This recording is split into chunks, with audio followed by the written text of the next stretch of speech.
Night TV. That's at Single on a Saturday Night TV. Follow us on Instagram and we'll follow back.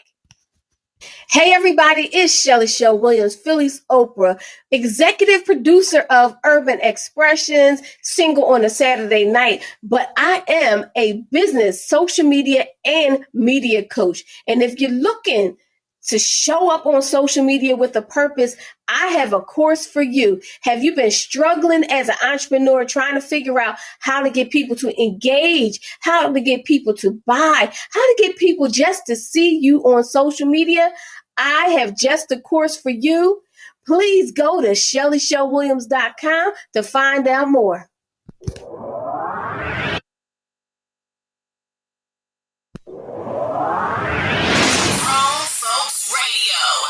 WGFB-FM radio. So are you ready? Yeah. How it used to be. Something for everyone. 24/7, 365. Yo, what's good? This is Tracy Lee, and you already know I gets down with the Get Down, man. Grown Folks Radio all day. Hi, everybody. This is Cinda Williams, and I am the co-host of the Melanated Morning Show and the host of the PPC Radio Show. And you are listening to Grown Folks Radio. Radio. Hey.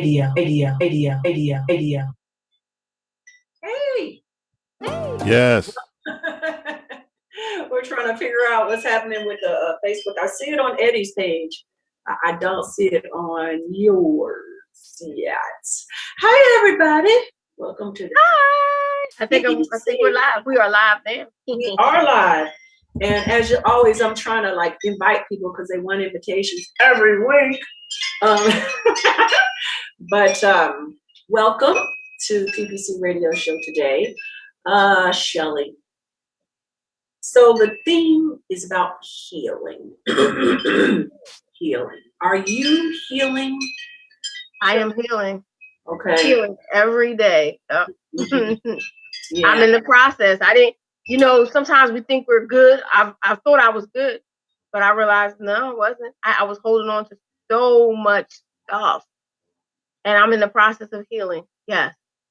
Yeah, I am too. I think that's a lifelong pursuit. You know what I mean? This meeting is being recorded. It's definitely a lifelong pursuit because we're dealing with crap from the moment we're born. You know, we're always dealing with something, and if you're healing, that means you're living, I think, you know. And so I don't want to waste any time because I'm going to introduce my girl, Robin LeBeau. She is a friend of mine that I knew in LA, and we have stayed connected and friends. She is a very special person. I think she's a healer. She may not call herself that. But she's also a dog enthusiast, and I have another word for that too, but she wouldn't let me use it.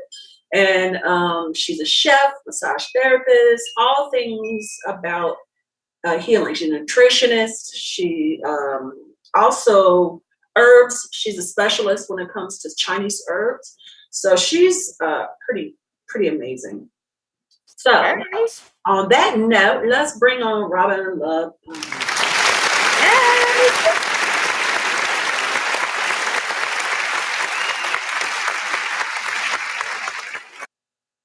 Hey, you're on mute, love. Unmute. There you go. Everybody. So this is Robin, my funky friend. Look at her. So I love Robin because just maybe 6 months ago, she had hair down to her tailbone. Really? Yes. She had dreadlocks down to her booty. And she was like, time to go. Shaved it off. I love that kind of confidence in a woman. And plus, she got the perfect shaped head, so it works for her. It don't work for everybody. Can I say something, honey bunnies? Sure.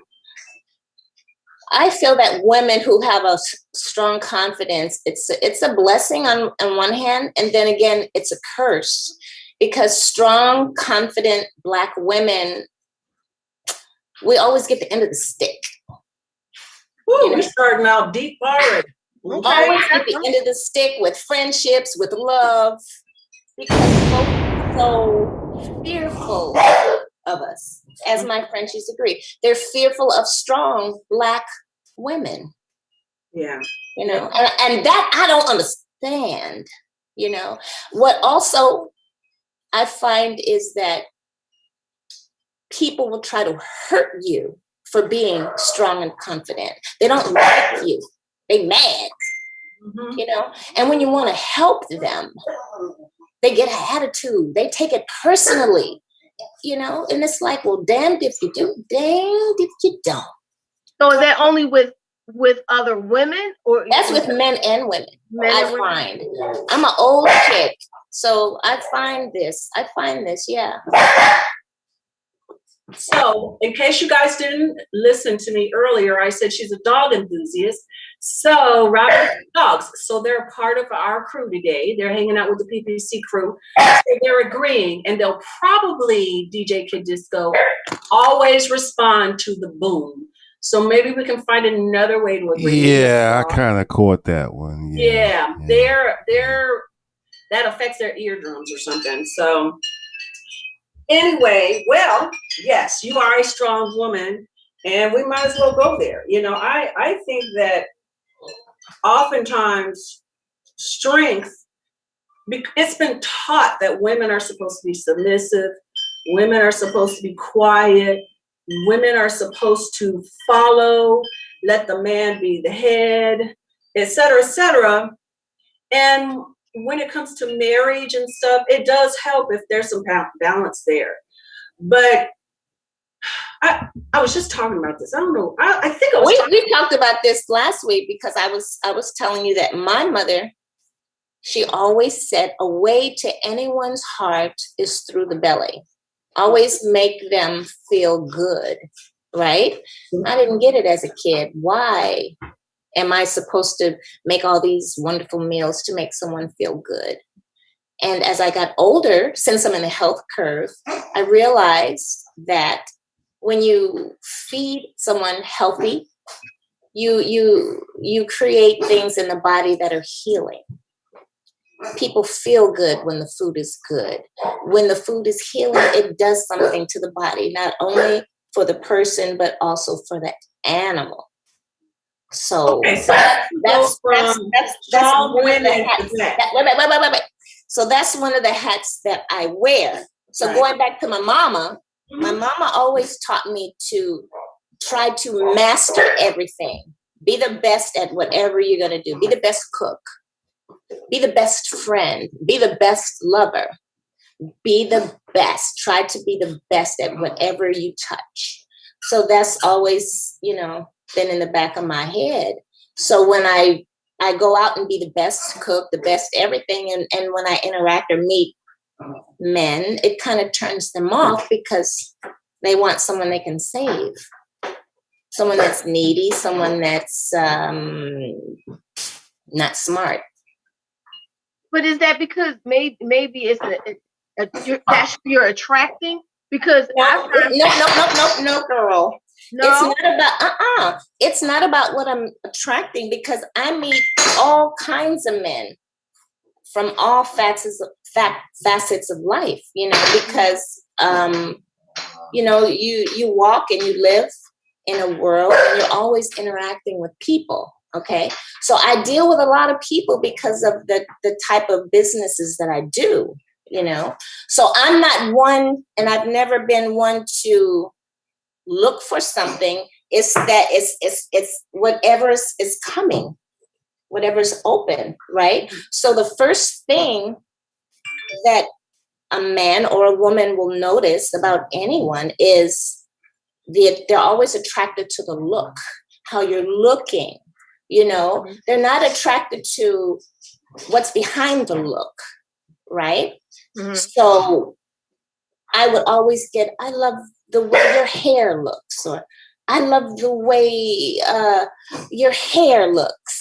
And I'm like, well, why don't you like the way I speak? You know, a lot of people didn't like the way I spoke because they said it was quote unquote white girl type. And I'm like, well, I'm from Compton. This is how I speak. What do you mean, white girl? So I was teased about that growing up. I mean, crazy. No. So how did you become confident if you tease?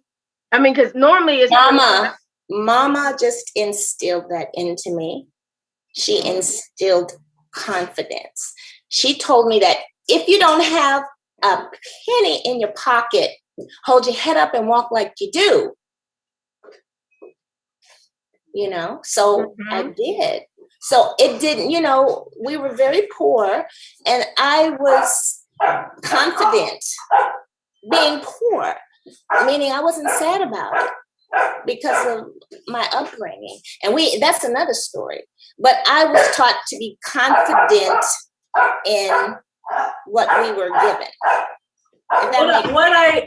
This is a conversation. We all talking. So does that make sense? Yeah, it makes sense. But I wasn't happy in my condition. Yeah, I think that this is just my perspective, but it seems like when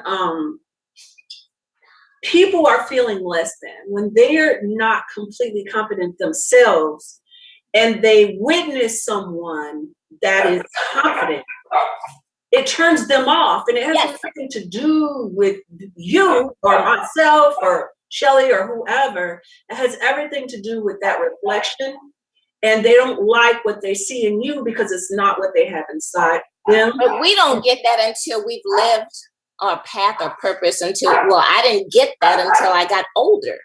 Because my thing was, what's wrong? Why aren't you accepting me? Why are you tripping? You know, as I went to a high school reunion, and one of the girls said, well, Robin, you were always in your own little world. I'm like, well, no, I wasn't in my own little world. I was always tripping about what was wrong with y'all, because you guys looked at me weird. Yeah. Well, you are different. You know, you say what you think at all times, and people are not one. It's because of my upbringing. I know. There's nothing wrong with it.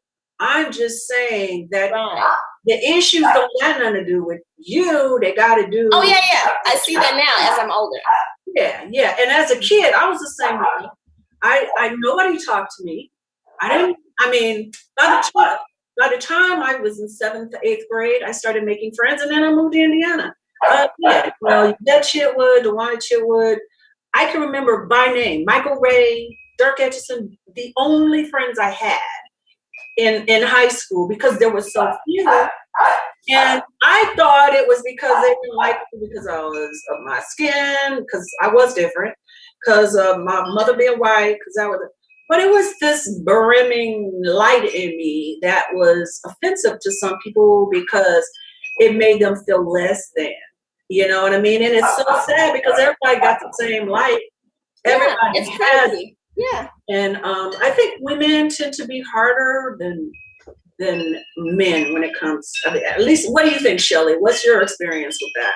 No, I actually had a harder time with men when I was growing up. It was more of the men being mean to me. I can really cry in my eyes thinking about all the men that were mean. The women were okay, but it was the boys. It was really the boys. It was one boy who seemed like he was in every school I went to. He was in church. He was in middle school. It followed me to every school. And I was like, this same stupid boy who teased me constantly was in every school. So then when he got to high school, he was a little nicer. But then I used to tell my cousin, listen, this is what he does to me. So she was beautiful. Not saying that I'm not, but she was like one of the ones that everybody wanted. So she got him back for me because these boys were really mean to me. So it wasn't the women. I love women. Women are very nice to me. But men, Yeah, I see. You were bullied. You were bullied by men because of the way you looked, and we were bullied by women because of the way we looked. Yeah, and I had to fight both. I had to fight men too. You know, I had to fight men because they thought it was their right to put their hands on me. Touch you, right? To touch me. They thought that they had the right to do that because I was a female and they were a male, and they were stronger, so they could touch me in any inappropriate, unasked for, uninvited way, and they did. Whereas women said, you think you're too good because your hair look like that. You think you're too good, and so they would try to fight me just because whatever they thought, you know. And I always had self-esteem issues. I didn't think my teeth were jacked up. My hair took forever to grow because I was doing the wrong things too. We talked about that. All this stuff, I felt less than. I was lighter than everybody. I wanted to be darker skin. I wanted all these things, and everybody, you know, didn't know that because it took a long time for me to get to know people, for them to know me. And part of that was me, and part of that was them. But that, I think what the theme is healing. It's about, you know, as you grow older and start understanding things from a perspective, you can start to heal. So Robin, I know from our conversation on the podcast, one of your ways, well, first you said the number one way that you started healing was you're turning to Jesus. For you, your grandmother suggested that you turn to Jesus, and he would accept you and love you no matter what, no matter whatever was happening. But before that, I was beating people up, learning martial arts, becoming black belts, and just crushing everything that, you know. But then after I could, you know, that's not nice. How old were you when you started turning to, you know, your spiritual life with Jesus? How old were you? Because you said that fighting and becoming a black belt, so that means you were a little older. How old were you when you started finding a different direction for your healing? When I got into the dog business, life is a journey, as we all know. Everyone has a different path, and my path was very dysfunctional. So the things that helped me heal, everything began with a seed. My grandma gave me a seed.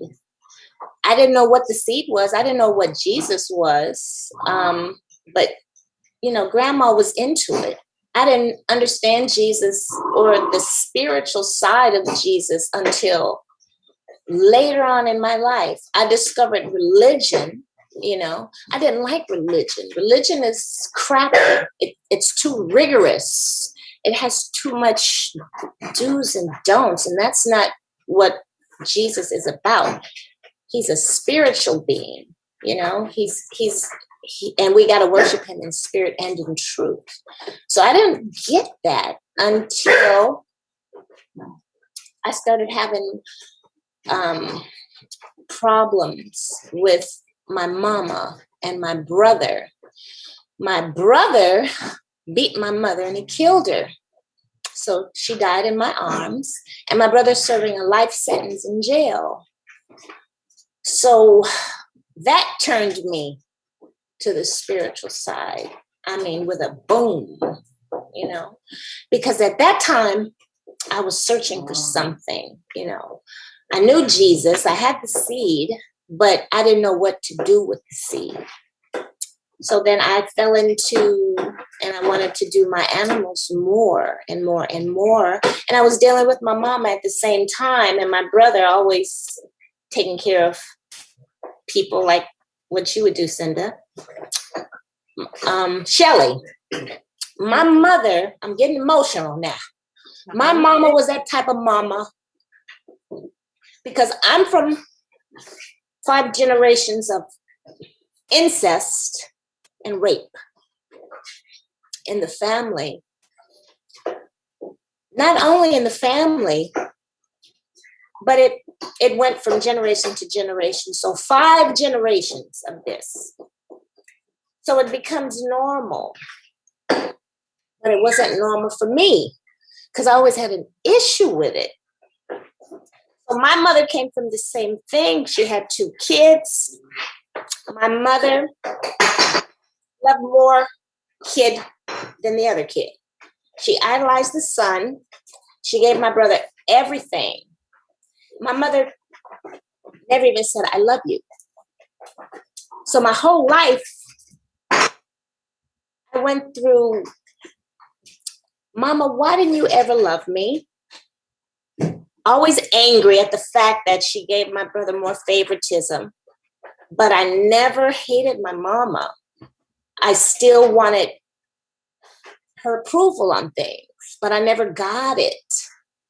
So in order for me to feel good, I had to go along to get along. That's what I had to do. Otherwise, I feel I would have been some other type of person. So that's that seed grandma gave me. You know what I'm saying? I had that choice to, okay, what am I going to do with what grandma said? So my mother, as we grew, me and my brother became a crackhead. But we were sexually abused because my mom, because we were from that generational curse, would always choose the wrong kind of guy. The mother, my mama chose, and her mother, they got with pedophiles. Not just any pedophile, but the worst of the worst. My stepfather was bisexual, a drug addict, a pedophile, and other things. And he would get with women with children and systematically break them down and destroy them. So I remember us moving from neighborhood to neighborhood. I didn't get, why are we moving? Because daddy done something bad and we had to escape. Because he was doing it in the home too, to us, me and my brother. So my brother was crazy, bat crazy. So much crazy that he killed my mama. My mama poured all them eggs in his basket, but she didn't pour me anything. But I love my mama so much. So before she died, I had to bring her home to take care of her, and I didn't want to.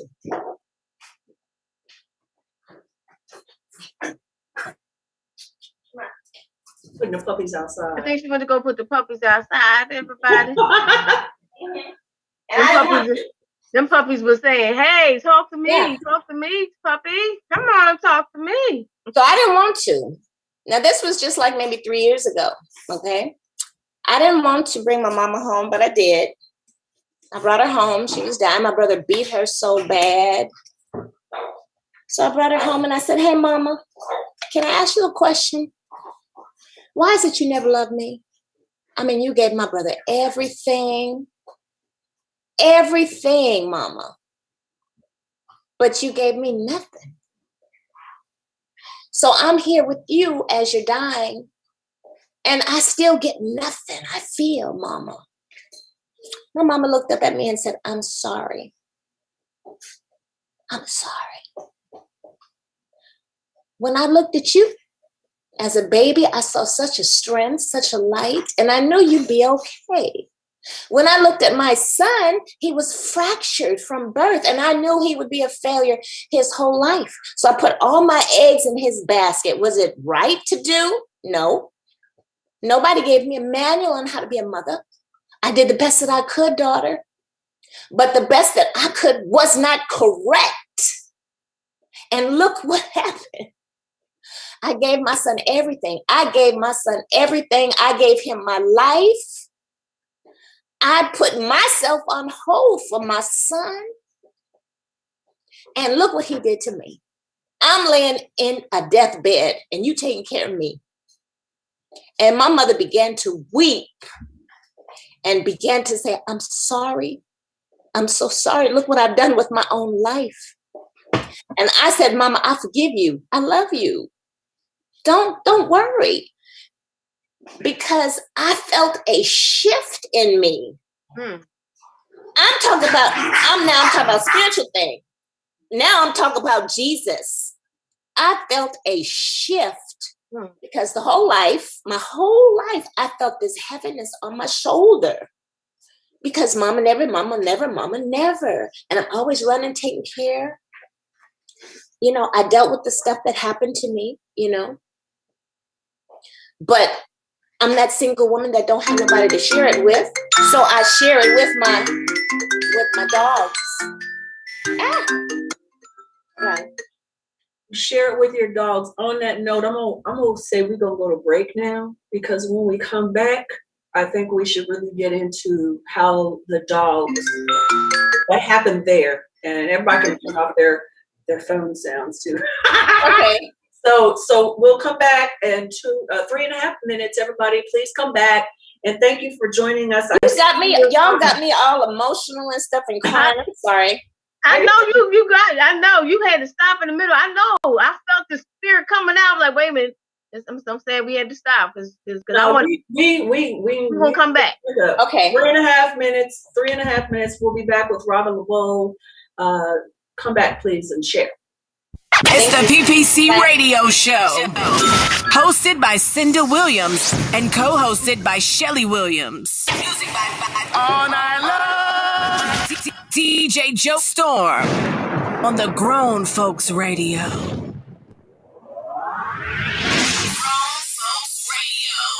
WGFB-FM Radio.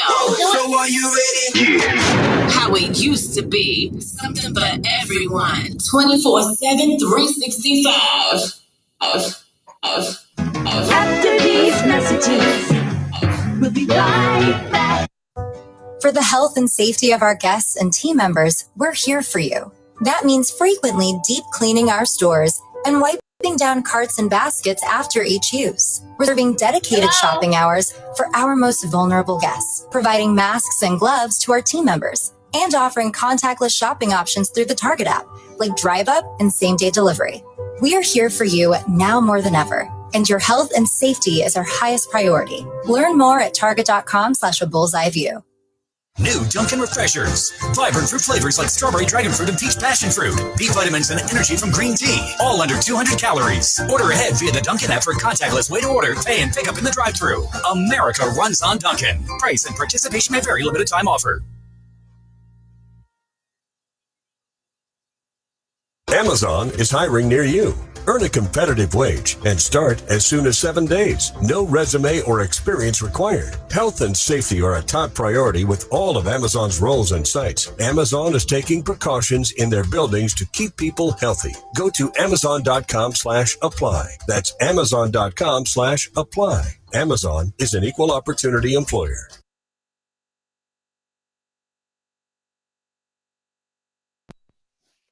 Hey everybody, it is Shelly Show Williams, host of Single on a Saturday Night. Make sure you follow us on Instagram at Single on a Saturday Night TV. That's at Single on a Saturday Night TV. Follow us on Instagram and we'll follow back.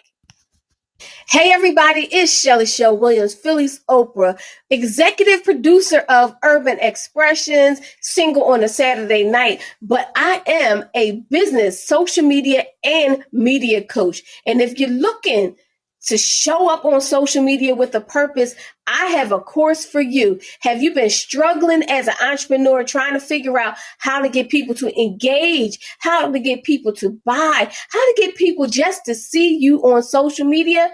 I have just a course for you. Please go to ShellyShowWilliams.com to find out more.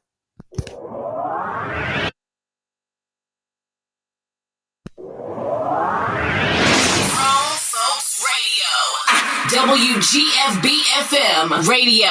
So are you ready? Yeah. How it used to be. Something for everyone. 24/7, 365. Yo, what's good? This is Tracy Lee, and you already know I gets down with the get down, man. Grown Folks Radio all day. Hi, everybody. This is Cinda Williams, and I am the co-host of the Melanated Morning Show and the host of the PPC Radio Show.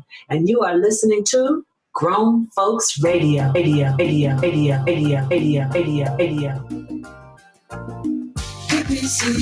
PPC, PPC, yeah. PPC, PPC, CPC, yeah. Join me so we can grow together. Conversation get that healing. Let them know what they're missing. Share with your best friend. Tell them come hear this. Yeah. Don't you dare miss your blessings. Powerful lessons. True confessions. Yeah. PPC. Yeah. A powerful tool for you. Yeah. PPC. Yeah. A powerful tool for you and me. PPC. It's the PPC Radio Show, hosted by Cinda Williams and co-hosted by Shelly Williams. Music by All Night Long. DJ Joe Storm on the Grown Folks Radio. All right, welcome back to the PPC Radio Show. We have been sharing with Robin LeBlue, one of my besties from LA, and Shelly Shell, and I even think that sometimes DJ Kid Disco wants something to say because I see his audio little thing turning, but then he shuts it down. But we were pretty deep already. We dove right in. Yeah. Did you want me to finish? Yeah, I want you. Let's pick it up where we were. But I leave off because I'm old lady and I be forgetting. You're not old, but you left off where Jesus came in, and right there, right when Jesus came in, the shift came in. When your mom finally apologized and communicated. Yes. Mom apologized. Not only did Mama apologize, Mama blessed me. And Mama said, I'm sorry that I won't be here for your future, but it's going to be great. Everything that you touch, that you desire to do, that dog business, that home for your dog business, Mama said that you're going to have it. So everything that I'm doing forward is for my mom, my brother, even my brother, because I forgave my brother for taking my mother's life. He's in jail for life, So I forgive him too, because it wasn't his fault. His demons were moving him to do evil, Spirits is real. That stuff is real. And you got to fight that with your spirit. Your spirit. So that's how I fight it. I fight that evil with love. God is love, It's so amazing to me. Almost every woman that I talk to has had like craziness happen to them. I mean, I know men go through things, they just don't talk about it as much. But you were able to pour your love not only into the people like me. Okay, I'll tell the story because I know a lot of you do not listen to the podcast. So when I first met Robin and Tori, I was very angry. I'm gonna be real. I was so mad because I was in LA and like I said, I don't have a lot of friends. But I had my brother, my sister-in-law, who's my sister, and her kids. I had my cousin Anissa. I had my cousin Diane. I had friends, and they were family friends, but they were friends, and I felt safe. Everybody moved. Diane moved. Anissa moved. Hassan and Cheryl moved. Everybody moved.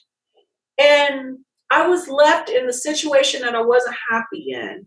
I had my baby, and then I had my husband at the time, who we were having our issues. So I didn't have any place to go. I felt like I was stuck. And these chicks, my friends, Robin and Tori, I had seen them. They'd come to my home because I moved around a lot, and they came to my home a couple times because Robin's aunt, Joyce, was my voice teacher, and she is, oh my God, we'll talk more about her too, but she is amazing. She is a icon for Black women from the 50s. Marilyn Monroe stole her looks from what Joyce was doing as a performer. Anyway, they came over the house a couple of times. I'm not really good with people. I'm like, how the hell you doing? That's not me. So I would wave hi, but I never really, because it would always be 50, 60, 70 more people. So Robin came up to me one day when we were having a birthday party for my niece. And she was like, we don't cuss here, so I'm only going to say, she said the other word, B, you don't like me? You don't like me. I'm like, what you talking about? She's like, I seen you this time. I seen you that time. You don't never talk to me. And I was like, huh? I didn't know what she was talking about. I was like, no, I'm fine with you. So we got to talking. And the first thing she did was invited me to sing for Tori's birthday. Her roommate, her friend, sing for her birthday. So I did, and that's when we became friends. And they took me in, and they took care of me. I was always tense. Robin massaged. She would cook the best, most nutritional meals. Gave me the stuff that Kid Disco was so fond of, and just chilled me out. And I felt like I was healing, and I had a new family in them. I didn't stay much longer. I moved myself.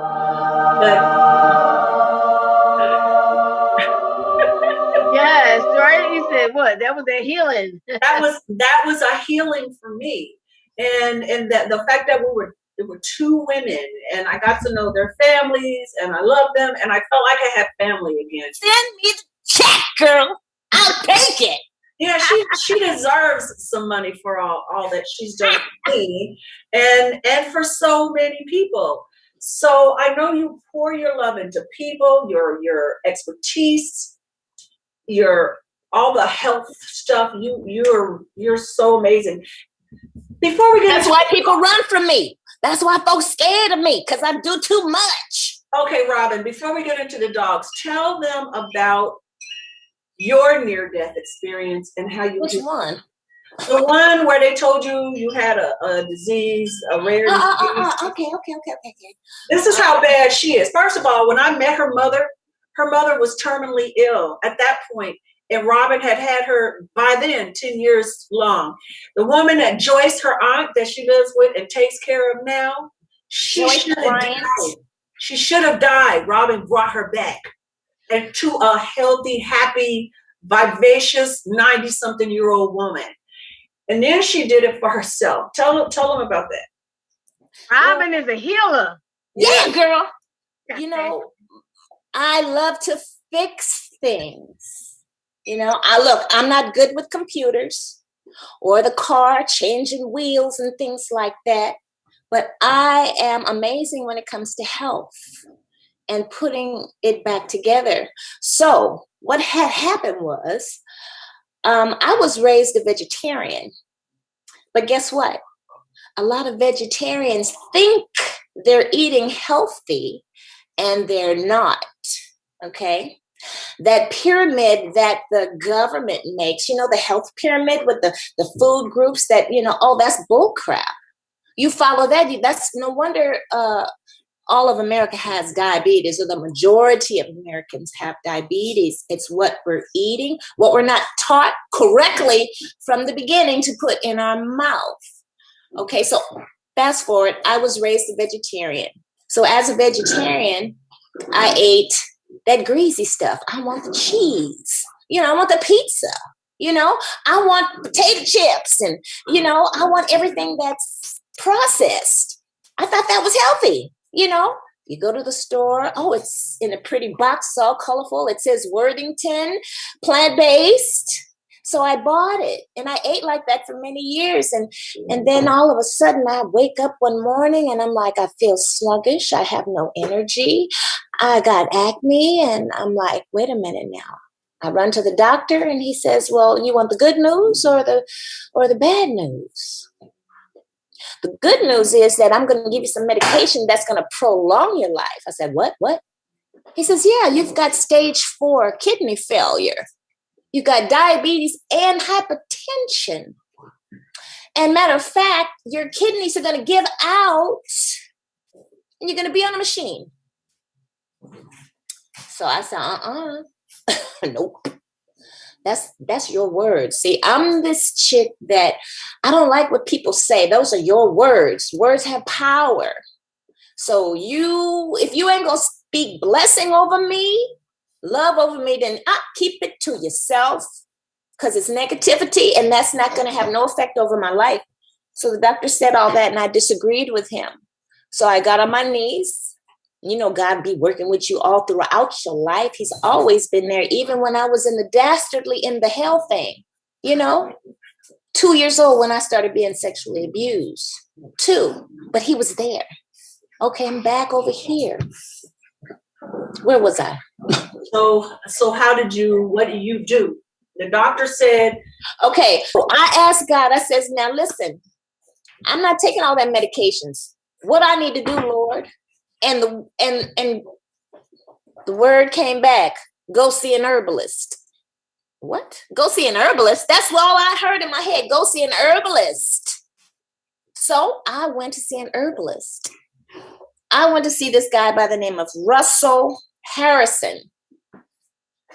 He's been in the business for 40 years. He's up there with Dr. Sebi, but he does a different thing than Dr. Sebi. I like his work better. You know what I'm saying? But they got the same amount of knowledge, but they do things a little bit differently. But I like this guy's approach, you know, better. So I want to say his approach is herbal. It's just different. You you have different brands of things you prefer. I just like this brand of herbalist. You know what I'm saying? So I went to see him. First thing he said was, baby, are you drinking water? I said, no. He said, what are your kidney functions? I said, 43%. So he went in the back and made some herbal tonics. And he says, this is what I want you to do. I want you to go back to Kaiser. I want you to drink a gallon of water a day. Take these herbals. Come back in 3 days and let's talk. I said, okay. I did that. Went back to my doctor. They ran that test again. My functions went from 43% to 71%. What? What you tell me, doctor, that my kidneys wouldn't be normal? What? No. So I went back to that herbalist and I said, what I need to do, man? So he says, baby, you need to change your diet. What? Well, I'm eating healthy. No, that's not healthy. I'm going to show you healthy. So I went raw. He took me on a journey. I went raw for 40 days. He gave me these herbal tonics to pull out poisons in different parts of my body, from my brain to my eyes, to my heart, to my lungs. Everywhere in my body, my blood. I went hardcore for 40 days. But at the end of 30 days, my functions were 100%. What? 100%. No diabetes, no hypertension. I said, wait a minute. I thought I was good, girl. So about a year later, I tried to go back to the way I was eating. And slowly, I wasn't feeling right. I started feeling crappy. I said, okay, I know what I got to do. So for me, it works well to be on a very holistic diet, especially at my age. I'm 58 in January. Okay. So it works for me. I feel energized. I feel youthful. I ain't got no issues. I have not been sick in umpteen years. So my immune system is so up, I don't have those issues that a lot of the women my age have because of what I do. And you look 30. So then I take that and put it into other people and my animals and get a good response. Yeah. So you're a healer because you learned from a healer. And you became a herbalist yourself. Yes, I did. Herbalist. Yes. And so you love and CBD. And so I'm a master herbalist plus a CBD guru. Yeah, plus a chef. Oops. Yeah. So. Okay, grown folks. Okay. So the dogs. Tell us how that happened. Well, I've always been a dog person, cat person, animal person, always. I've been playing with animals for over 35 years. It's just before my mother passed away, we talked and I said, you know what? I want to do a business with this, And I was asking her, should I? What do you think? Because I didn't want to do it, because I've heard horror stories about people trying to start businesses and, how they fail, and I'm doing it by myself. So my mother motivated me and pushed me. Plus, I'm that type of chick. I'm a go-getter and I like to prove things wrong, So my mother was the catalyst that motivated me and pushed me to go ahead and do it. Because right at that time, Cinda, I was doing my DBA and licensing and all of that for California Loves Frenchies. Okay, so I was telling this to my mom. I said, listen, Mom, I'm doing a business. And what I want to do is totally different, Mom, from what anybody in the whole entire world is doing. That's the kind of chick I am. I like to do things, Shelly, that nobody else is doing, So what I do with the dogs, I'm about health, okay? I believe in the original diet of the dog, which is raw meat, bones, and organs, okay? This is what the dogs ate over 200 years ago. It's when they commercialized and started selling processed foods that our animals became diabetic, mental, sickness, okay? So my dog, French Bulldogs, they have over 21 health issues. And I cannot just go buy a dog and spend anywhere from $6,000 to $200,000 for a dog and be satisfied with all the allergies, all the sickness, all the breathing problems, all the blood issues, and deal with that. I don't want to do that. There's a way back. You don't have to deal with that. So what I do is I take all of the bad out of that Frenchie or bully, and I infuse it with health, starting with the parent to the grandparent. So imagine if I'm feeding you your original diet, meat, bones, and organs, which is healing to the body, starting with the grandparent, then to the parent. By the time I get to your baby, I've eliminated to toning down the majority of those issues that dog has. So now you have a perfect, viable, no issue dog. You started with Rottweilers, right? Rottweilers. I started with Rottweilers, French Bulldogs, and now bullies. You see the bullies, right? The small bullies with the crooked legs. Mm-hmm. Now, on one hand, a lot of people think, you know what, that's very appealing. It looked good. But then on the other hand, on the health aspect, which is why I jumped into the game, is to improve the health. Because when you have a bully that has crooked legs, imagine you're walking constantly and your body is your front legs are crooked. That's going to throw your spine off.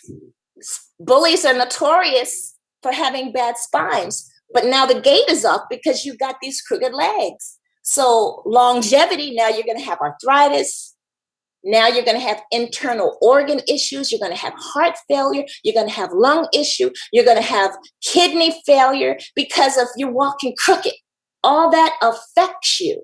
So this is why I jumped into the dog game, to bring the health aspect, because it ain't none in it. So let me ask you this. I'm sorry, Shelly. Questions are coming. If you got something to say, please say it. I just want to ask, just like we were talking about in the very beginning of the show, people don't like when you're different. Oh my God, they don't like it. They don't like it. Can you imagine? So tell me about your experience. What you're doing is pretty male dominated, white male dominated, right? the job you're doing, and you don't call it a breeder, you call yourself a dog enthusiast. Yes. So how are they with you? How are these, they're breeders, how are these breeders treating you? What's going on with that? Well, it's the same in the real world. Especially if you're a Black woman, and you're coming along with knowledge, men, they don't like that when you have something new to offer, especially a Black woman who bald and who's got energy. I'm hated. Women too. A lot of women don't like me.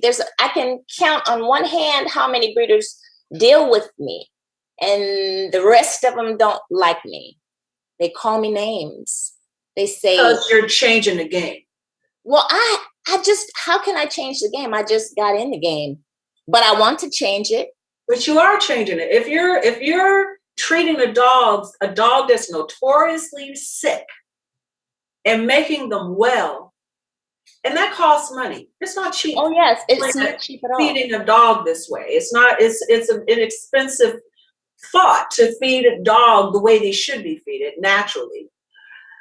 My thing is art. For me, it's art. For me,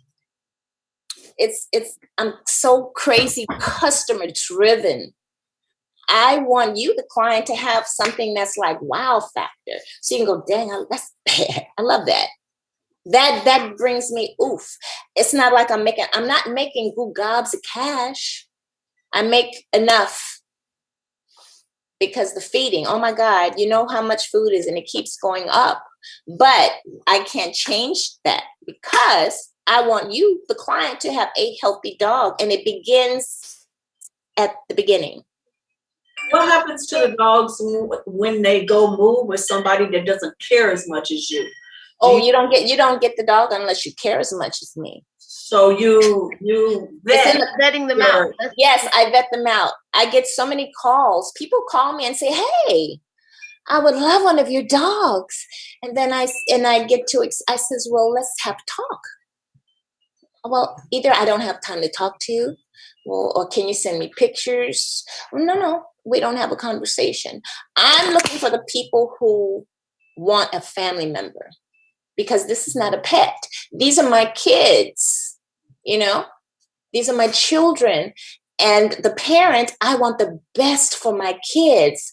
So my kids just don't go to anybody. You got to be able to, one, keep them on their diet, and two, be able to care for them and give them the life they deserve. Because if you can't afford a dog, then you don't need a dog, because this is a living soul that breathes. And it deserves love, It don't need to be tied up, kicked up, laid in a cage, and treated like a dog. Like a dog?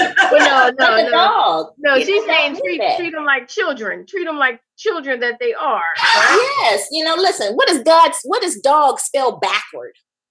Ooh. Hello. Mm-hmm. So if you're not, why don't they like you? If you're not even doesn't seem like you're really in competition with the other breeders. Why do you have to deal with them? Because I'm different and I'm doing something they're not doing. And you know how men are. I didn't think about it first. And you a Black woman and you bald-headed and you coming up here talking about health and you doing things wrong. No, I'm just making a suggestion. But and they don't like it. But you're not in competition because you're turning not down. At all. I'm turning down people, so you can turn them down and they can have them. So they should like you because you're not really saying, "Hey, I want to sell to everybody." I'm only selling to a select few. I'm what you call in my own lane. I don't follow the crowd. I do my own thing. You know what I'm saying? My thing is health. Maybe their thing ain't health. I just don't breed dogs to breed them and sell them to make money. I breed dogs to fix them, and then I find homes for them who people want to love them. Because who wants a sick dog? How many people have Frenchies and are at the vet? I hear the horror stories. I just paid $10,000 for this Frenchie, and I'm at the vet. I have the itchies. My dog got the itchies. I just bought this dog. Now I'm here spending $400 a month on itch creams, ointments, shots every month for the dog, for the itches, when all the breeder has to do is feed correct. Day one, feed the appropriate diet, because guess what, people? If this dog has 21 health issues, right, and you giving it commercial processed food, what you think gonna happen? Get sick. Hello. Now you got the sick dog, and then you take over feeding it the same thing, and you wondering why is my dog sick? Why my dog itching? Why do I have to go to the and get that shot that costs $100 each and every month? That's $1,200 a month. Wow. You paid what? It's gonna keep adding up. That's forever. That's forever, ever, and ever, and ever, ever. Forever, ever. The thing that gets to me, we got 2 minutes till we have our break, and then we're going to bring, just as an explanation, Jenny Graham, who is our resident therapist. So we're going to give her a good 10-minute chunk to comment on everything we've said the last hour, and then we'll go on into more conversation. But everything is. Why don't you let this lift the dog up so people can see it? Yeah, can you see? You want to see one of the puppies? Here's one. Here's one. This is Stella Kuti, named after the famous Nigerian singer. She's beautiful. But I think everything that you're saying about the dog is the same thing for people. Yes, absolutely. Look what happened when I changed my diet. I had a healing. Same with the Frenchie. But guess what? Some people don't want healing for their dog. That's what I'm thinking. No, I just think they don't look at a dog like a family member. They use a dog. Oh, what's this one's name? This is Teddy Pendergrass. Hey, Teddy. Teddy Pendergrass. That's right, baby. Teddy Pendergrass. He's 5 months old. Oh, he is so cute. Raw fed from birth. Look at that. Solid as a rock. Okay. She's got vocals and everything. I heard that. I heard some vocals. That's the other thing. She's a guitar. I heard it. I was like, she got it all. She got it all. All right, we're going to take a 3.5-minute break. If you're still with us, before we do, ladies, bring a friend, and we're going to hear some of Jenny's gems. All right, 3.5 minutes. See you after. Before we do, hello. What? Real quick. Give me 2 minutes. Can you give me 120 seconds? Okay. I just wanted to say some comments that are coming in on my social media in reference to what you ladies are talking about. Clifford Booker says, God bless your mama. Hey, Cliff. Sounds like Billy Porter's same issues, Paula says. Monica Rose says she sounds like Cheryl. Is that cousin Cheryl? No, that's Robin. She knows Cheryl. Tori is Cheryl's cousin. So they all round each other a lot. Hey, Mommy. I kind of figured that was pertinent. That's why we were repeating. Okay. Just wanted to. Okay. See you in 3.5 minutes. That part. Okay. I just wanted to make sure that you. It's the PPC Radio Show, hosted by Cinda Williams and co-hosted by Shelly Williams. Music by All Night Long. DJ Joe Storm on the Grown Folks Radio.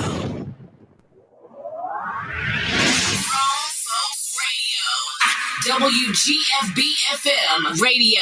So are you ready? Yeah. How it used to be. Something for everyone. 24/7, 365. After these messages, we'll be right back.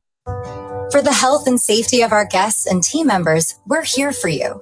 That means frequently deep cleaning our stores and wiping down carts and baskets after each use, reserving dedicated shopping hours for our most vulnerable guests, providing masks and gloves to our team members, and offering contactless shopping options through the Target app, like Drive Up and same-day delivery. We are here for you now more than ever. And your health and safety is our highest priority. Learn more at target.com/a bullseye-view. New Dunkin' Refreshers. Vibrant fruit flavors like strawberry, dragon fruit, and peach passion fruit. B vitamins and energy from green tea. All under 200 calories. Order ahead via the Dunkin' app for a contactless way to order, pay, and pick up in the drive-thru. America runs on Dunkin'. Price and participation may vary. Limited time offer. Amazon is hiring near you. Earn a competitive wage and start as soon as 7 days. No resume or experience required. Health and safety are a top priority with all of Amazon's roles and sites. Amazon is taking precautions in their buildings to keep people healthy. Go to amazon.com/apply. That's amazon.com/apply. Amazon is an equal opportunity employer.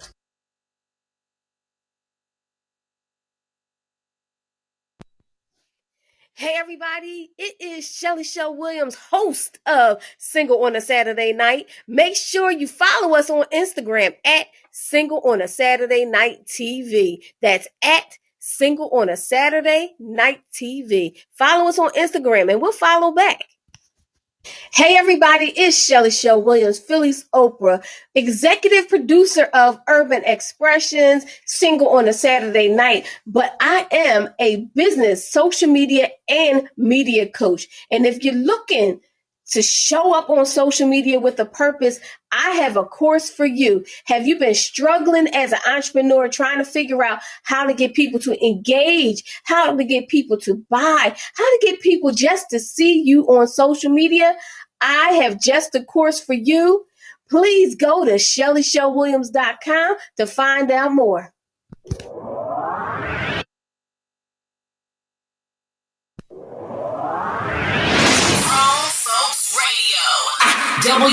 WGFB-FM radio.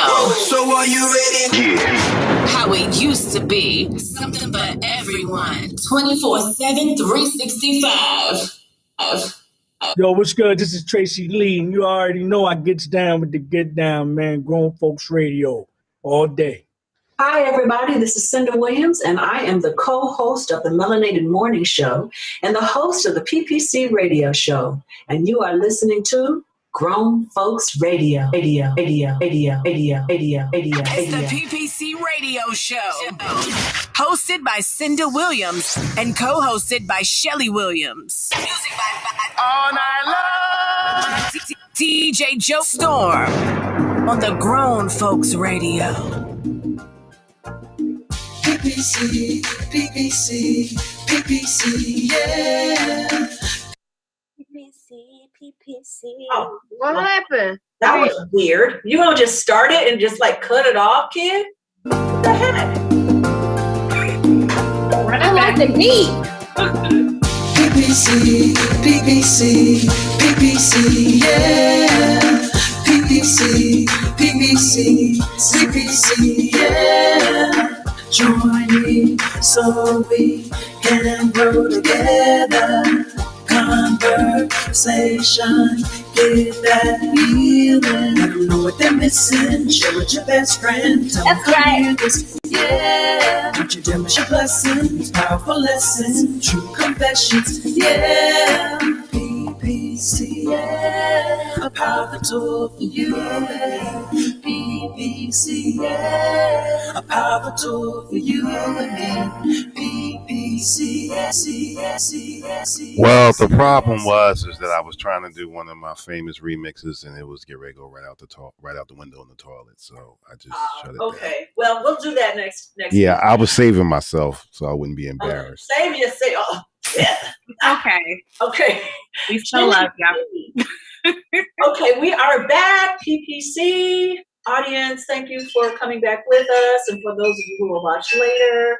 Y'all been going through a roller coaster too. It's been a very emotional show. And since we have a professional here, Jenny Graham, that can give us some useful tools, we're going to let her share with us, and then we're going to dive back into the conversation. Hey, everybody, here's Jenny. Hey, folks, how's it going? Jenny Graham here. Jenny. Hey, Robin. Oh my gosh, I love Chris Smiley. Oh my gosh. Okay, so Teddy Pendergrass is my favorite so far. I was like, oh, get. Wait a minute. I love songs. So wait a minute. Cleopatra Jones. Hold on. Okay. I'm sorry, baby. Come here, Cleo. She's like, I want that camera ready. Oh, Cleopatra. I love dogs so much. Oh, she's so cute. You can tell she knows she's cute too. She's like, hello.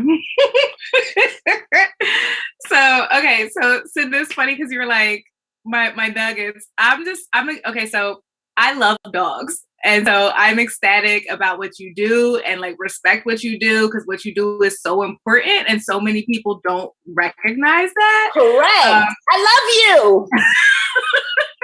Like, I mean, because there are so many breeds who've been created. So Cinda and Shelly don't know this to this extent with me in terms of like, I'm like known as a dog whisperer because like I've worked with dogs like throughout my life since I was little, like dog grooming, vet tech, doggy daycare. So you're my twin soul sister. Yes. Yeah. Okay. Cinda was like, you're gonna like our guest next week. But yeah, like the dog health is so true because like all these breeds are created to like have a certain look. Yes. So I have some interesting like connections between like your story and the experiences shared and like the stuff with the dogs and the parallels because like so many dogs were breeded to have a specific look. Yes. But it wasn't functional. It wasn't good for their health. You know what I mean? Like you talked about like the dogs with their arms, with their legs. Yes. Or like spaniels with their ear infections and stuff like that, or like pugs with all their like nasal issues. And it made me even think about what y'all were saying earlier, like that men can sometimes be attracted to our look, but they're not curious to understand more about the depth of who we are. Absolutely. They kind of create who they think you are, who they think you should be. Yes. And then there's like friction and it's like, they don't understand why. And it's like, because you're not taking the time to see me as the person that I am. Like, I don't fit a specific mold for you. You can't just plug me in where you think I fit. Because I identify with you, like, I don't really fit into too many molds. Like, I'm kind of my own person. So, like, you either need to see me for who I am or, like, I don't have the time for that. Like, I cannot invest my time in people who don't see me for who I am. Are they dreadlocks, girl? Yes, they are. Yeah. Dang! Yeah. How long are they? They're about down to mid back now, but that's my second time going that long. Does she notice how long my dreads were, girl? Yeah, I heard. Yeah, I was tuned in. Yeah. Yeah, I cut mine up to about here a few years ago, and now this is my second time that I'm letting them go down. So, but yeah, one day I'm gonna cut it all off and put me on a big earring and keep it moving. But also, you know, what you were saying too about like the field that you're in and how like who it's dominated by, and like people probably are intimidated by you because you're doing something that's different, but you're doing something that I love the connection of the wellness with the dogs because like. People don't. Okay, so many people should not have dogs. I'll just say it, and I'm sure you already know. Absolutely. Look, so many people shouldn't breed dogs. I can imagine. Yeah, I'm not in that realm, but like I can imagine. You know what you said? Like the dog is your family member, and if you don't have the time, like I love dogs. I do not have the time or the schedule where I could care for my dog in the way my dog deserves, and so I don't have a dog. I dog sit because like I can block out times where I can be like that available and stuff. And so like I care about the animal's well-being. And I know that would be selfish of me to get a dog just because I want company if I can't be around to walk them and train them and play with them in the way they need. So definitely identify with that. And what you said too about like men not listening to your suggestions about dogs. I have a friend and his dog had serious allergies. And I was like, you gotta feed her different. He refused to listen to me. Yeah. As if I had no experience with working with animals and like was going to the vet, was like you said, buying all these different creams and stuff. People don't understand how important a dog's diet is to their overall health, or like their teeth, like their dental hygiene. Absolutely. Like dogs can get heart disease and die because of the dental issues, and people don't know these things or don't do their research or don't realize. They're like this. Yeah, you're sleeping and they.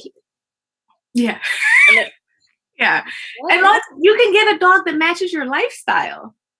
Like if you don't like to go out for walks, like don't get a Jack Russell. You know, like if you don't have time to train your dog, don't get what you call it? Golden Retriever Collie. You know? Huh? Yeah. So I feel like I got more excited about the dog stuff than like the other things I typically talk about today because I just love dogs so much.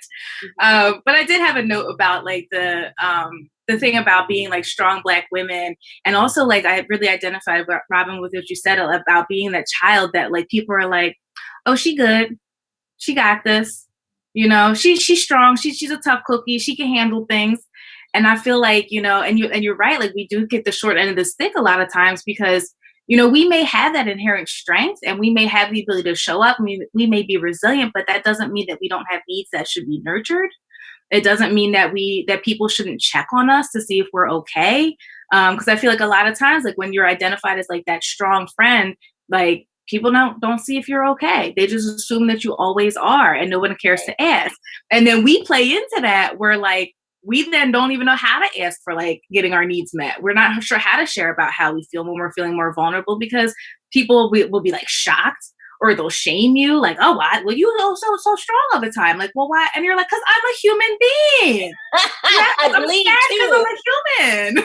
Like, and it's a vicious cycle that it happens. And like, and it's sad because there's so many people like we end up suffering in silence or we don't receive the help that we need. We don't seek out that help because, you know, it just is frowned upon as if we're supposed to be like these non-human like rocks all the time.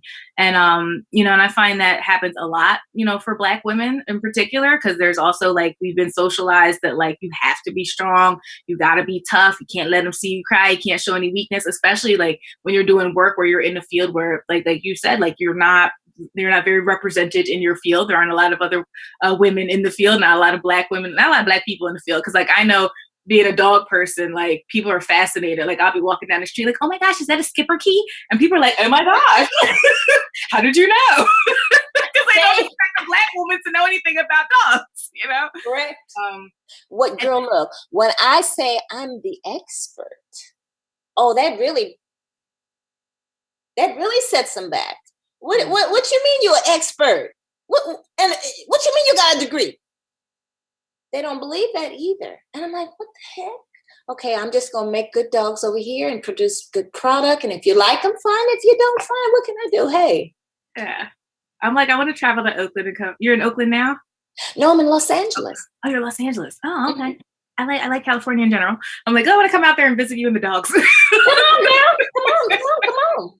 That would refresh you because puppies bring out happiness. They really do. And that's why I do that, because there's not a lot of joy in the world.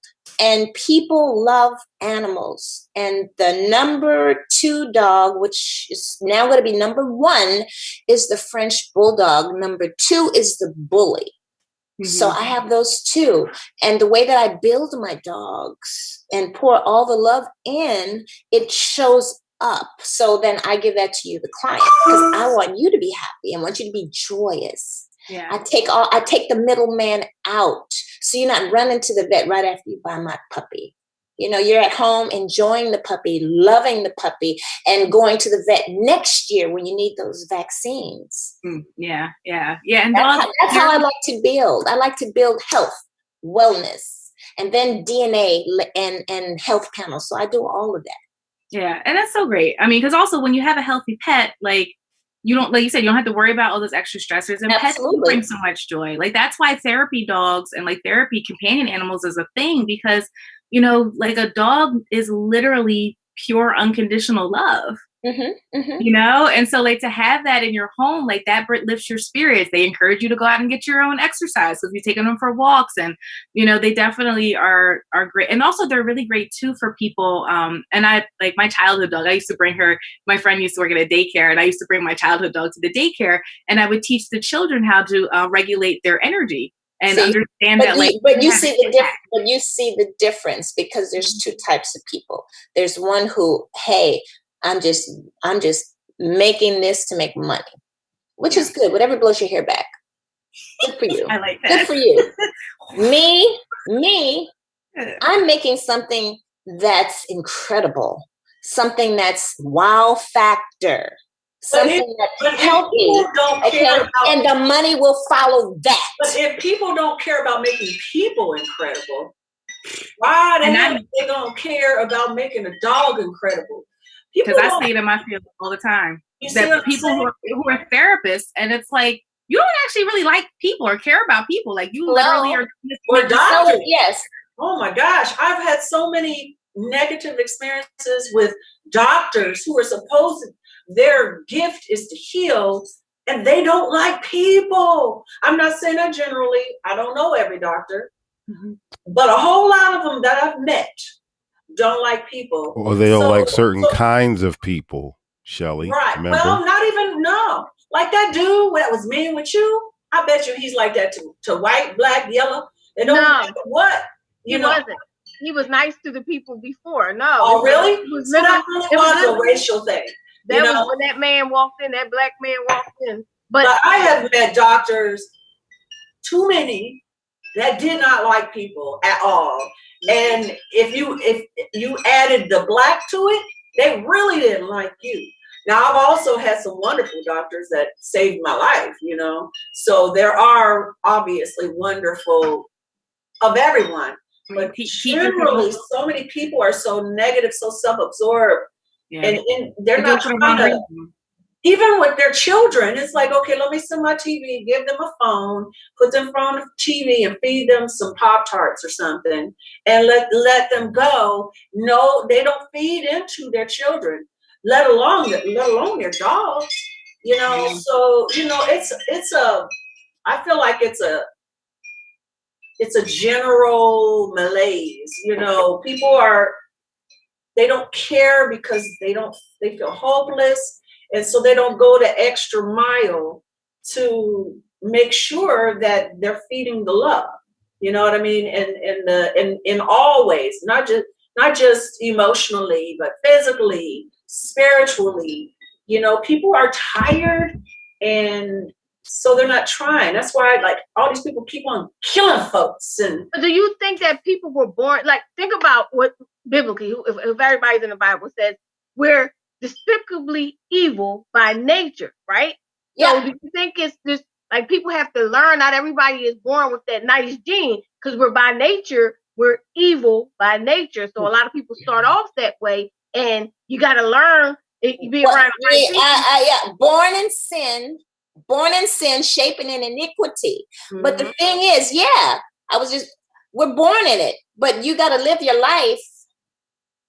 Okay. And you live in your life, shit happens, you know?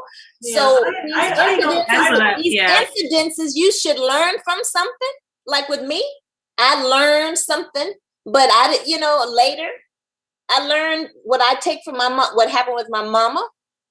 I learned to see it from her view, because I would call my mother stupid. I would be like, what is wrong with her? She's pouring all this into my brother, and he's using her. He doesn't love her. He's abusive to her. And what about me? I've done all this, and this. After she was gone, I saw that shift, that spiritual awakening. Boom. Wow.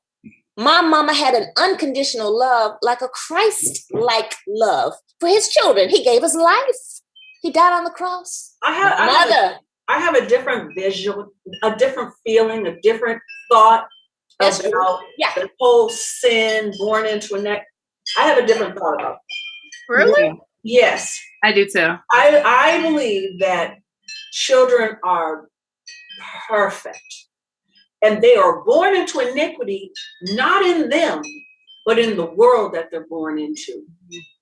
It's the world that's imperfect and full of sin, not the babies. And the babies come out, or the puppies or the kittens or whoever, they come out, and either they're treated to love, encouragement, blessings, and education and nurturing and all of this, or they're treated to abuse and neglect, and they're ignored, and they're mistreated, and they're sexually abused. And that's what happens. But that's what happens. But that's what happens. We're born into that. Yeah. Born in sin, shaping in iniquity. Exactly. That's my point. That's what I'm saying. I don't think a baby is born and gonna go out and commit murder. I think a baby No, that's not what that verse is saying. It's exactly. It's not saying that. It's saying that we are all born in a bad situation, but that bad situation can be turned around.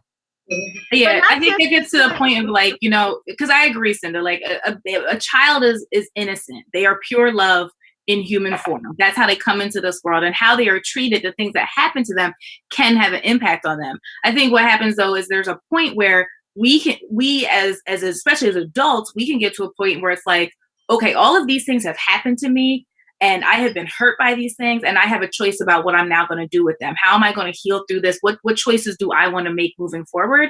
And I think that, like, honestly, that's like some of the most powerful strength a person can have, to be like, I've been hurt and I'm willing to like work through that stuff so that I can choose who I am versus reacting to my environment or reacting to the things that have happened to me in my life.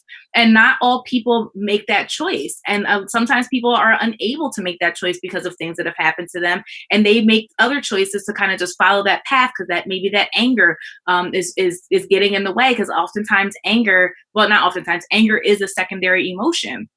It's a response to those more vulnerable feelings of sadness or fear or hurt or disappointment, insecurity. And so sometimes emotion, you call it emotion, I call it a spirit. I mean, emotions are energy and spirits are energy. So I rock with that.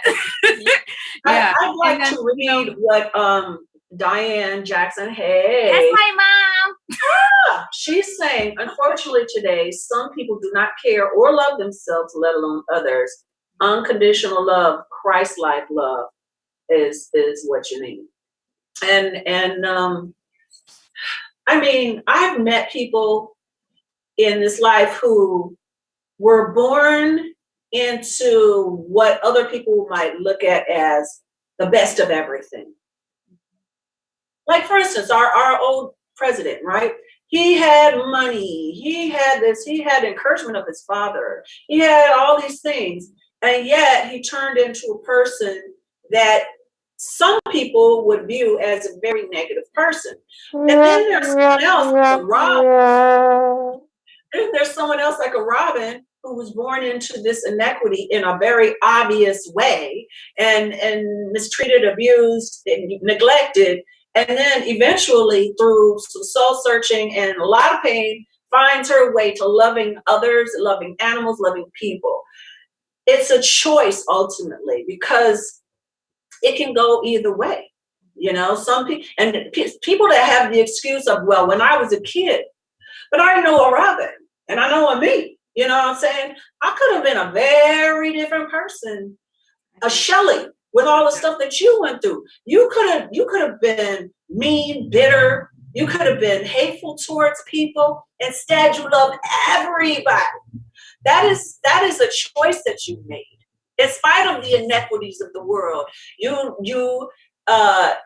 So you're not of the world. You know what I'm saying? And it can be a choice. You can decide today, after living a whole life full of bull crap, where you're mistreating others and hating yourself, right? You can live through that and decide today that life is over. It's a choice. It's a hard choice. It takes a long time to break a bad habit.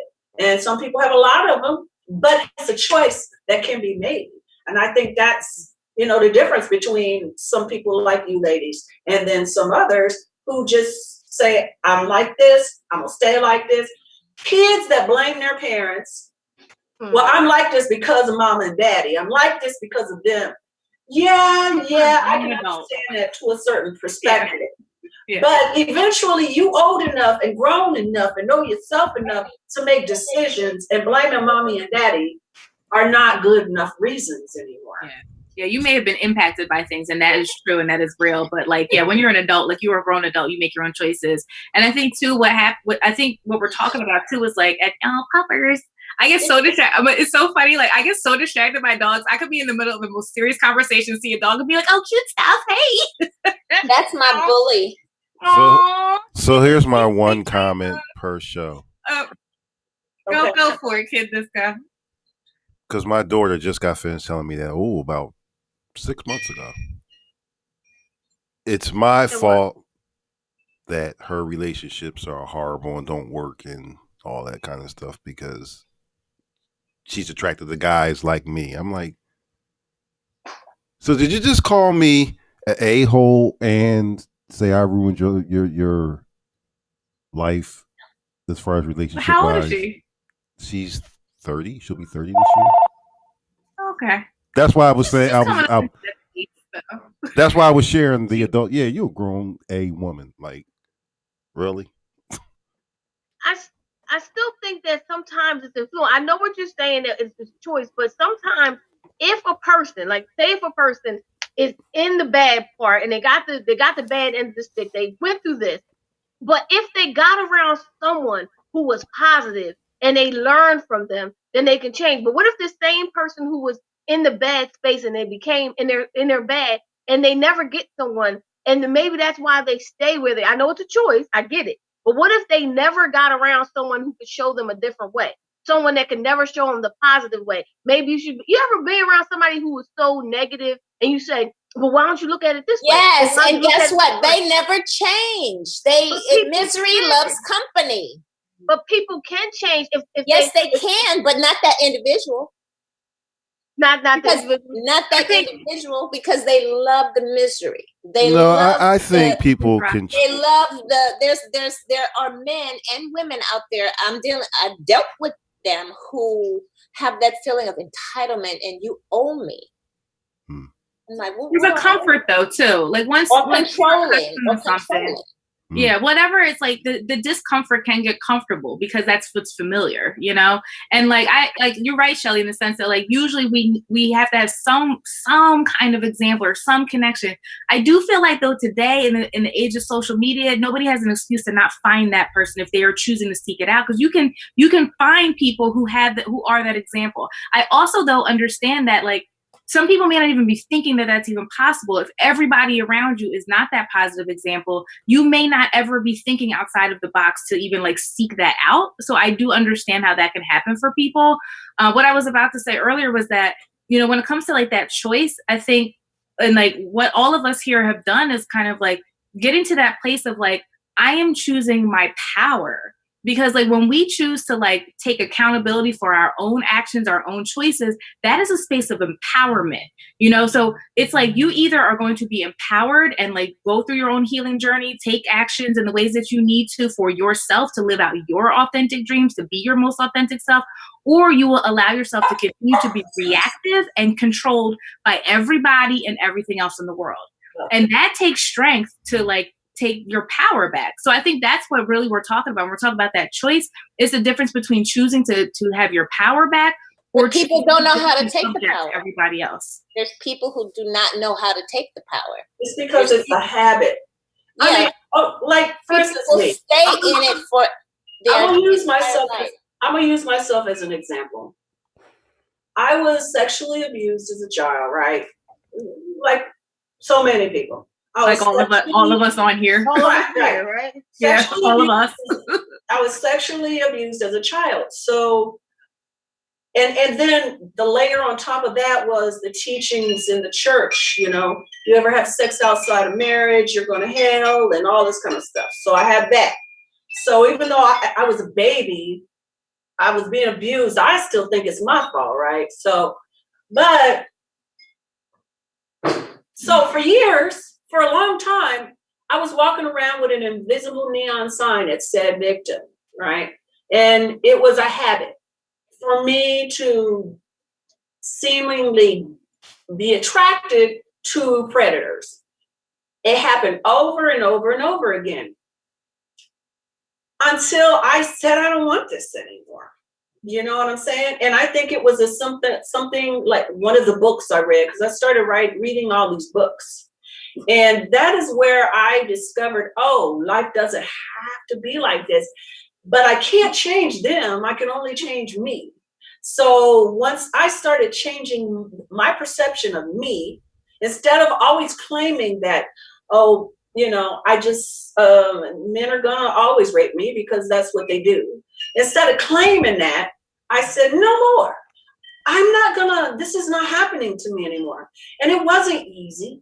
It took a lot of years and a lot of conscious work, therapy, being honest with people, learning to say no, learning to say yes, then I was finally able to eliminate that neon sign, and it never happened again. It never happened again. But it was a choice that I had to make, that I'm not going to be this victim anymore. And I'm not saying they were right or wrong or whatever. I'm just saying that I had to change me. I had to change what I felt about myself and who I was and what I deserved in my work. Yes. But there's those that don't want to change. They're comfortable in that. Because they don't find that book. Right. Or they don't meet that person, like Shelley says. You know, that's what I mean. They don't meet that person because it's not, maybe they don't know that they don't know is they don't have to change. But if you don't meet that person, and I just like Cindy said, she had a book. I was one of those people who didn't think that you should be kind to the men you're dating, like cook their food or even get their plate. I would refuse to be the one to get the plate. But until I mean, really, I refused. I even watched my sister wait. I had a fiance, and I had watched her pick his plate up, get his food, and I'd be like this. I don't see what you're doing. But till it was brought to my attention, you understand that's your fiance. You understand. This is what you're supposed to do. It was brought to my attention, especially once he left me. But it was brought to my attention. Do you see what you did? I had to learn. So now I'm watching her like, oh, I see how you do this. I see why you do this. It's not like it's not like I'm a servant, but that's what I felt. Like I ain't gonna serve no man. But I had to learn. It had to come to a point where he left, and then I had to evaluate. Then people tell me. Then you go in the third. You get people talking to people. But it took that moment. So I just stayed like that for the rest of my life, not from a choice, but because I didn't see that. I didn't. My mom didn't have. Her husband didn't happen. It didn't happen in the household that I grew up in. It wasn't there. So in my household, it didn't happen. So I didn't see my mom serving a man. I saw my mom working. Right. That's what it mattered. Right. But it's interesting. I identify with that, Shelley, because like I used to see my mom doing that when I was younger, and then when my dad stopped appreciating it though, and I was like, I ain't never gonna do that. Like I ain't serving you nothing. Like so I've been there too. And then like also I think Robin, like you mentioned what your mama said, like getting to the place now of realizing like, oh, you know what though? I actually want to nurture and I want to show up and show my man that I appreciate him, that I value him, that he's important. And especially for a Black man in this society, like I want him to know that like when you come home, like you're going to be treated with respect and love, and I will be there to nurture you. And that I'm choosing that. So like, I think there's also this dynamic too, especially going back to the whole strong woman dynamic. Like it's not about me being submissive. It's me choosing to nurture this man because that's what I want to do, because that's also an expression of my love. That's an expression of who I am. Men don't know how to love. It doesn't make me listen. Men don't know how to love. Mamas didn't raise their boys correct. Mama didn't teach them nada. Not all of them. A lot of them. I'm going to say 98%, boo. I'm telling you. Today's men in the 21st century ain't got a clue. They ain't got a clue. They got a clue. And the women today who accept all the crap from these boys, it's just shameful. It's just shameful. That I will agree with. Everything is about what you gonna do for me. Give me some booty. It ain't about that.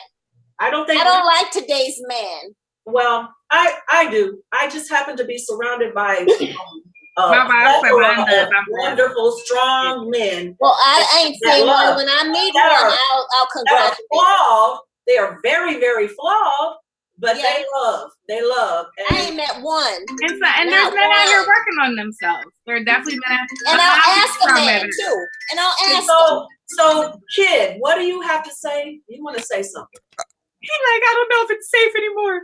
Right. He said, wait a minute, because you a flawed man. You was a man.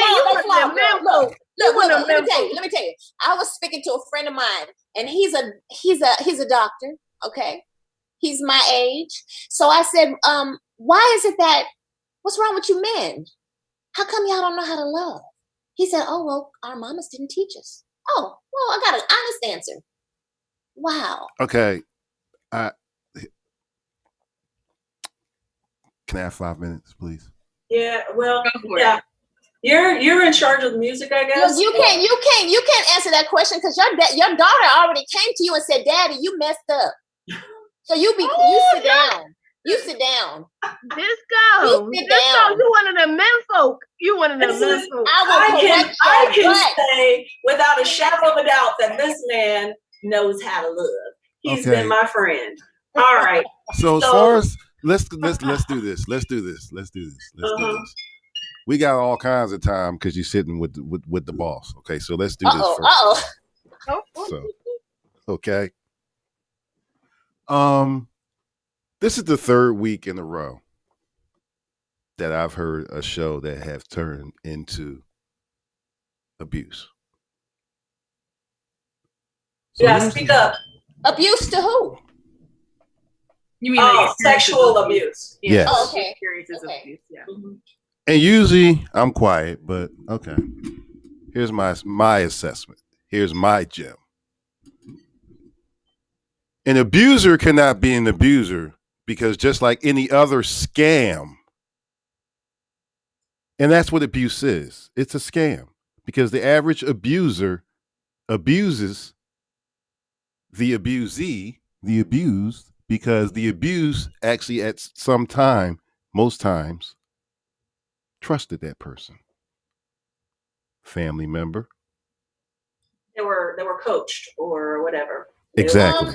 It depends, honey, because I was 2 years old, and at 2 years old, you follow along. There's really no trust. Same difference. You followed along because you trust, because that's all you knew. Because this is what you follow, the big guy with the. So it sounds like you're saying it's the kid's fault, the 2-year-old's fault. No, I didn't say that. I think it speaks to the predators. It speaks to a predator's behaviors because a predator. Yes, I'm breaking down the predator's behavior.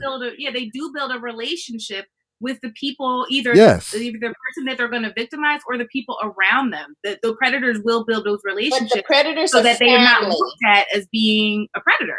And that is a part of their behavior pattern. And that's the part that I was trying to shed some light on, that abuse, the abuser, and the abusers that I know, yes. Every person that abused me was someone that was an authority figure or someone that I had some trust in. I didn't have this situation where I'm walking through a park and somebody rapes me. It was always somebody I knew. Yeah. So I hear that's what you're saying. I think that's what you're saying. That's exactly what I'm saying. Family, or not in my case, fortunately, I didn't have that, but babysitters' kids, the neighbor down the street, the uncle, the father, now, all these things, the husband, the boyfriend. Now, real quick, I'm going to address what Robin said. Why are these men today? You know why? Because something happened around the crack era, okay? Yes. And at that time, I was heavy in the streets, so I know exactly what I'm talking about with this one. Mm-hmm. What happened was the little boys became the man of the house. That's first of all, because not only was he was watching his mama on crack, he was selling her or getting crack for his mama and was sitting right there watching it being done, being cooked and sold and smoked at the dinner table. That's first of all. Second of all, you had these mothers that they actually used their sons as their men. And when the sons were out there in the street, and back in my day, prior to that, when they were fighting their own battles in the street, they were learning from boys, that song, Boys to Men, that meant something. But then the moms decided they wanted to get into the mix of, don't touch my baby, and wouldn't let these boys grow to be men. Thirdly, and more importantly, you know where the fathers at that time were? They were either around the corner with somebody else's mama, in the crack house, in the penitentiary. So you put all these factors together. It goes farther back than that. It really does. Hold on. Absentee fathers has gone back to slavery. They let us free. Well, when they let us free, absentee and while we were in slavery, they were teaching us these unscrupulous things and doing things to the boys and to the women and then the children, and it was heinous what they did. But here's the thing. We're talking about in the last 20 to 30 years, because all of these years we still had sex, drugs, and rock and roll, but we still had James Evans, if you understand what I mean by the analogy. One of the best TV fathers ever, in my opinion.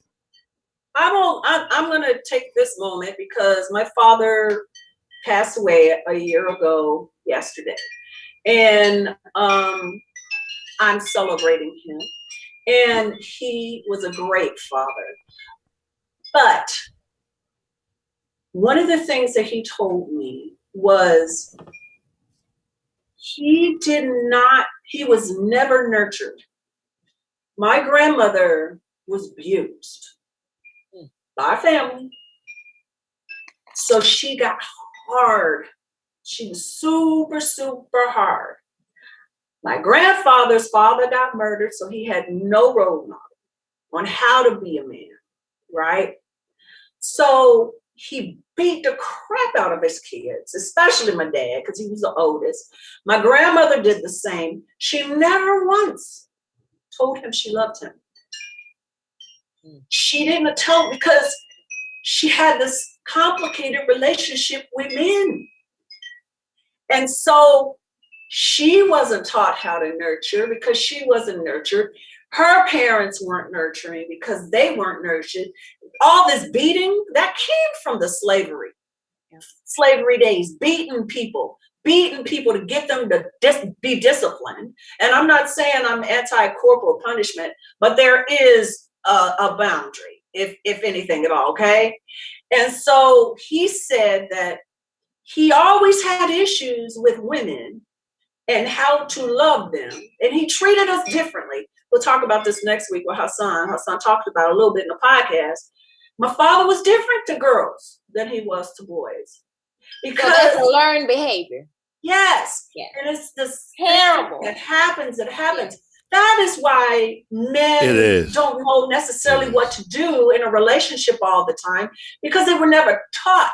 If they weren't fortunate enough to have someone teaching them, like I know a lot of women that love their sons, and like you said, it's like their sons are their husbands, not their sons. So they don't teach their sons all the time how to be a good man for a woman. They teach them to take care of me because my husband or my boyfriend left, and so I need a man to take care of me. So they're not teaching their son. The women are teaching, a lot of women, gotta always correct it, a lot of women are not teaching their sons how to nurture other women besides them. And none of them, it's like this pattern that we have to break. Well, how do we fix it? How do we fix like them? Also, that the men, like boys, if they're not being nurtured, like if they're not receiving that nurture, how are they going to give that? So my thing is like, how do we fix that? Is everybody needs to invest time in learning how to nurture your own self. Because when you know how to nurture your own self, you don't have to rely on anybody to do it for you. And then you can also then share that with other people. If everybody learned more about how to nurture and love on themselves, we would be able to engage in reciprocity of love and nurturing with each other. And guess what, honey? People, when they see your light, they don't like your light because you're too bright. You know, they don't even know you when they see you. But who cares about it? That's okay. That's not my business. No, I understand that. I get it. But I'm just saying that when some people meet me, you're either going to love me or you're going to hate me because my light is bright. And sometimes my light is so bright, it will dim your light. No, it never dims. Not your, I don't mean your light, but I'll give you other people. Other bright lights don't think about that, you know. But I don't care. I don't care about that. About what they like, that they like me or not. I'm gonna just keep on being me. And remember when I met you? I attract you, and I attract Jenny, and I attract Shelly, and I attract. Remember when I met you? Mm-hmm. Okay, I worked at this law firm. Okay, now this chick, we were friends. She didn't like me because she thought I had more than her. She had the degree. I didn't. She came into my house and go, "Oh, wow, you live like this?" I'm like, "Live like what, girl? You got the degree. You got the apartment. You got the $70,000 a year job. I'm just the receptionist. You know, she got me fired. She got me fired because she didn't like my light. We had a meeting and we're in the meeting with my boss and she sat there in tears telling me, I can't work with her. I just can't work with her. She's just too much. I'm like, what? I thought we were friends. What do you mean? Your personality is too much. Robin, can you tone down your personality? Because she can't get along with you. What do you mean tone down my personality?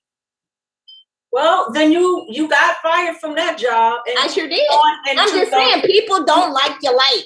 And it doesn't Some matter. of them, I know it doesn't matter. Even if it gets you fired, you know why? Because then you start breeding dogs or being a dog enthusiast, because that's what you were supposed to be doing in the first place, not being receptionist. Redirection. So, just a redirection. Heal the dogs. Rerouting the process. Rerouting it. I'm just giving an example. I have to be the leader of the show because we are running out of time. We only it was fun. I had fun. I know. So we going to start with you, Robin. Please tell the audience how they can get in touch with you. If they're interested in your knowledge about whatever you're offering, tell people what you're offering, how they can reach you, and all you gotta do is call me. CaliforniaLovesFrenchies.com. California Loves Frenchies on Instagram. Just DM me. I enjoy conversation. My journey here on earth is to help you get your pet and yourself healthy. So that's what I'm here to do. I'm a wealth of knowledge and I share information with those who want it. And I'm a testifier. She does. She's excellent. So California Loves Frenchies. Please check her out. I typed it. Wait, I forgot the L. I forgot the S on. You put in the chat. And follow me. All y'all follow me. Pretty please with Sugar on top. California Loves Frenchies. Love Instagram. Jenny, because that added the S. There you go. Got the dogs. Okay, Jenny, what's up with you? You want me to, if that's it, I can go? No. Not yet, no. So y'all know I am a life empowerment coach and a licensed art therapist, and you can find me at www.traumafreeuniversity.com. You can learn more about our art therapy services and my individual coaching programs where I incorporate art therapy techniques. No art skills necessary, but it's a way to tap into subconscious thoughts, feelings, and experiences. And you can follow me on Instagram at traumafreeyou, and I will pop all that stuff in the chats for you. All right, Shelly. All right. Guess what? Tonight in Philadelphia on Comcast 66 Fios 29, the PPC radio show will be on. I was going to tell you what episode it is, but I didn't get to it in time. Wait a minute. It's the one with Nikki. You remember that one, Nikki?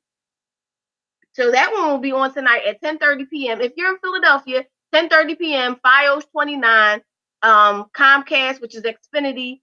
66966, that comes on 10:30 p.m. And if you're all around the world, you can go to www.phillycam.org/watch, and you'll get to see that episode, which is going to be airing on television tonight. And that's it. You can follow me on Instagram at Shelly Show Williams. And Robin, what's your birthday in January? What day? January 23rd. I'll be 58. January. I'm January 20th. I just wanted to see how close we were. That's all. We close 3 days apart. 3 days apart. That's what I'm talking about. We twins. So whenever you in Cali, you come on over here and I'll cook for you. I'm coming to Cali. For real. I want to be healed too. I need to be healed. And take a Frenchie back. Bring one back for me. Bring one back for me. Okay, so I'm going to try to do this as loudly as possible because I got somebody cutting the grass next. Know what that is? Yeah, it's a lawnmower. Oh, they just moved away. Okay, cool. So, few things. Melanated Morning Show tomorrow. Join DJ Kid Disco and I from 10 to 12 Eastern.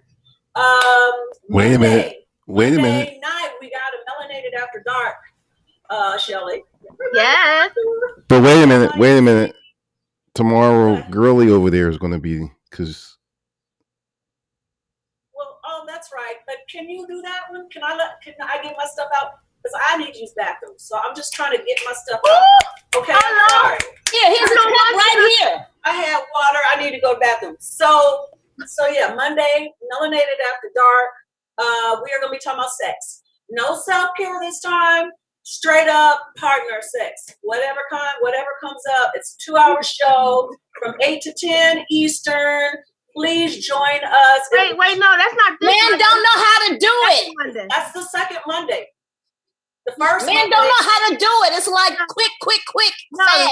the first Monday is the 7th. The second Monday is the 14th. So join us on the 14th. Oh, shoot. Okay. All right. Well, good. 14th. 14th. And then you, We'll follow up in the chats, everyone. Okay. Follow I up. had fun. The 14th will be Melanated After Dark. Talk about sex, baby. And then we have my podcast Friday is my brother. My brother is going to come on representing fathers because he knows how to love. And he's going to talk about that. Friday's podcast, Charles Hassan Williams. And then he will join us next week with Craig and Hassan, and Eddie's going to come on because it'll be our Father's Day PPC, the Wednesday before Father's Day. And that's all I got to say. Kid, what you got to say? Yeah, tomorrow, Girly is going to be with me tomorrow. yeah. Because you're traveling, Yeah. so